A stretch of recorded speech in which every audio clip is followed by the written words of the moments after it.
What is going on, everybody? Welcome back to the channel. My name's John, as you know, and I'm so sorry that I've been so lackluster as of late because I have picked up a bit of a bug. And no, it's not coronavirus. I've just done a test and those tests are mean and horrible. Still going to power through and I'm going to deliver you a video because that's what I do and that's what I really enjoy doing. So everybody's in bed, it's nice and quiet. Let's go on with the video right after this.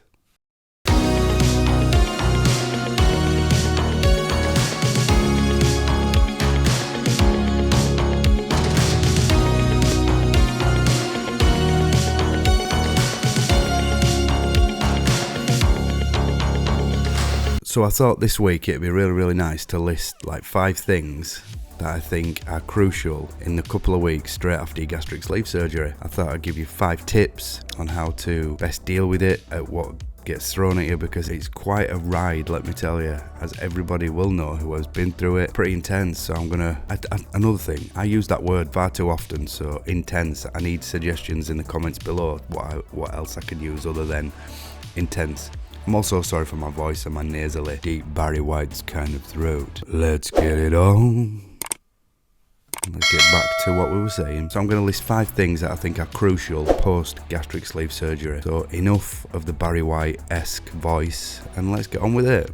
Here's number 5. So these are going to be in no particular order whatsoever. These are just going to be a 5 list. It's not a top 5 like rundown from 10 to 1 like on the radio or chart. It's just going to be a nice little list. Number 5 is get a new hobby. Around about speaking about it, finding a new hobby or finding something to occupy your mind in those early stages, I think will really benefit a lot of people, not everybody. In the lead up to your gastric sleeve surgery, your mind's in overdrive anyway, but straight after gastric sleeve surgery, it can be a real task. Now I'm talking about the way your body's reacting to your new stomach, the way your mind is reacting to your new stomach, and both of those things combined can be a real bit of dynamite because they can blow up, they can make you feel depressed, down, shocked.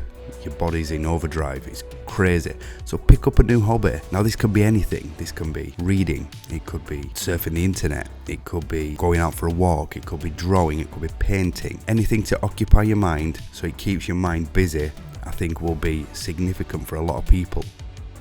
A lot of people will be okay in just going, not trying to find a hobby as such, but just taking it as it comes and letting life just go. Luckily for me, I had plenty of things to be doing. A lot of design work on the computer, video editing, pictures, making videos. This is another way to occupy my brain and to keep me sane and keep me on that right track. Documenting your weight loss surgery is a really good idea as well. But that leads me on to number 4. So I've put in at number 4 is keep a log. Keep a log daily, every 2 days or every week if you want. Make a log of your weight loss. Now what I do suggest is not to feel so down if you've not lost as much one week to the next, or the next couple of days to the next couple of days. Take it in your stride.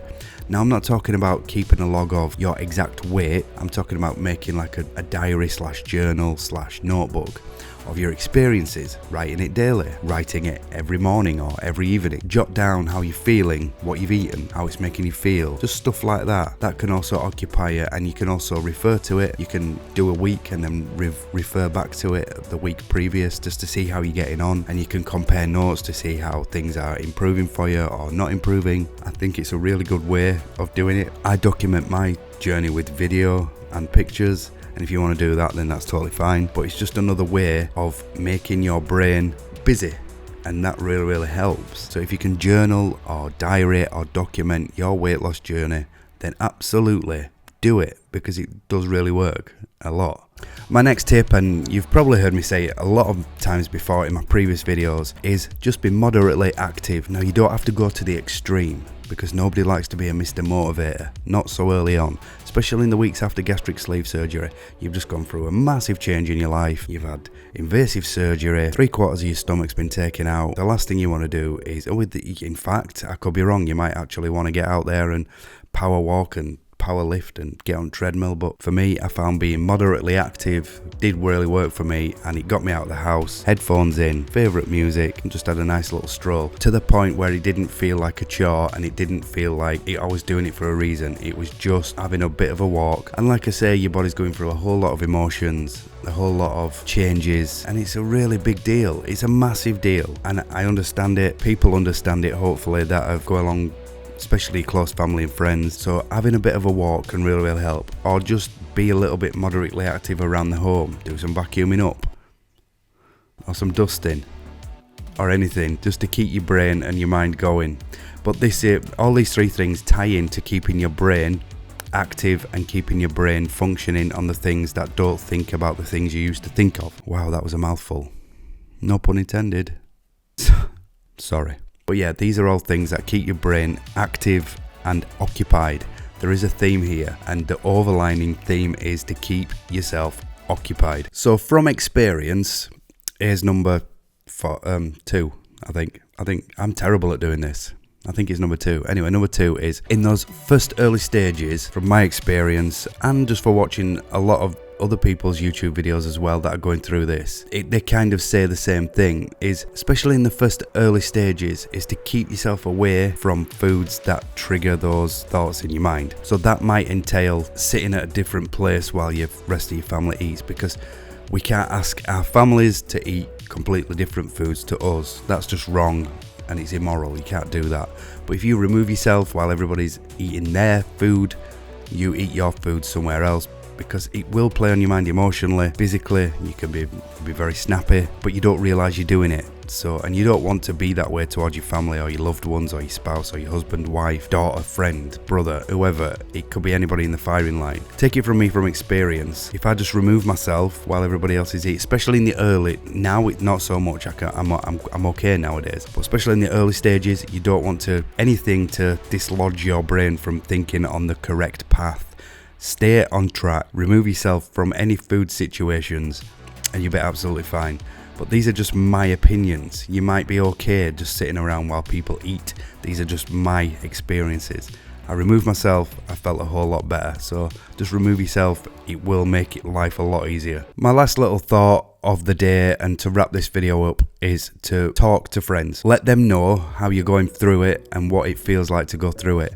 Now this might be very hard for some people, and it was for me, but I found speaking to friends and people that had already been through the journey, and finding people on YouTube, on blogs, just friends that I know that have been through it, chew their ear off, because more often than not they're going to be willing to discuss their process and how they dealt with it. So getting more information like that will be absolutely imperative to you, and it'll be so valuable that you'll appreciate it more. And you know you're not the only person going through that stage. There's other people you can rely on, and you can ask for advice.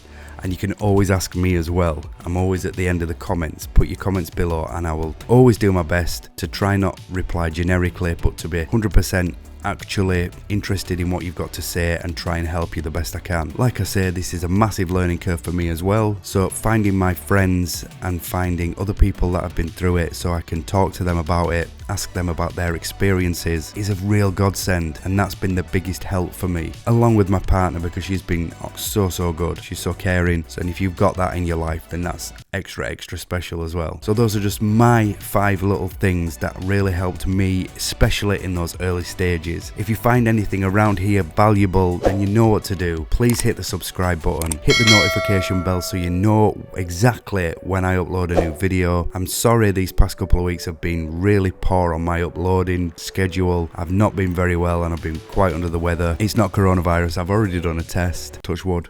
I've just got man flu, and we all know what man flu does to men.